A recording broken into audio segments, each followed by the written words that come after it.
C'est une époque qui semble bien lointaine. Avec des annulations ou au mieux des reports, le monde de la culture est dans l'incertitude et la reprise reste timide. Alors pour relancer les actions et aider les acteurs culturels, 1 million d'euros a été débloqué par la région Centre-Val de Loire. L'objectif, c'est vraiment de maintenir de l'emploi culturel et d'apporter une aide aux créateurs, aux artistes dans notre région et à l'ensemble des lieux de diffusion. Ce sera une prorogation par rapport au budget de la structure. Il n'y a pas un système de forfait ou de cagnotte qui sera apporté. On est vraiment dans une étude au plus juste de chaque dossier.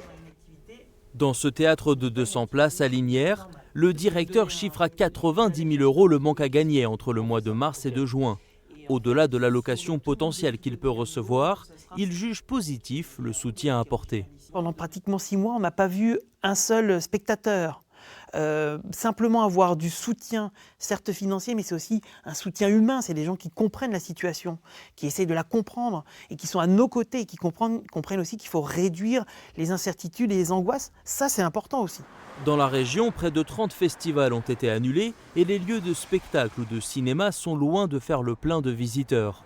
Alors pour ce professionnel du secteur, il faut penser à moyen terme. Je pense qu'il faut sauver tout de suite une activité, effectivement, et sauver aussi des gens, des artistes qui sont vraiment dans une grande difficulté. Mais au-delà de ça, il faudra être très très attentif pour voir comment on va les remettre en selle dans les années qui viennent. Sinon, j'allais dire, on va les sauver tout de suite, et puis reculer pour mieux sauter, et les problèmes vont apparaître dans 1 an ou dans 2 ans. Quant aux subventions annuelles de la région au monde de la culture et des arts, elles ont été conservées intégralement.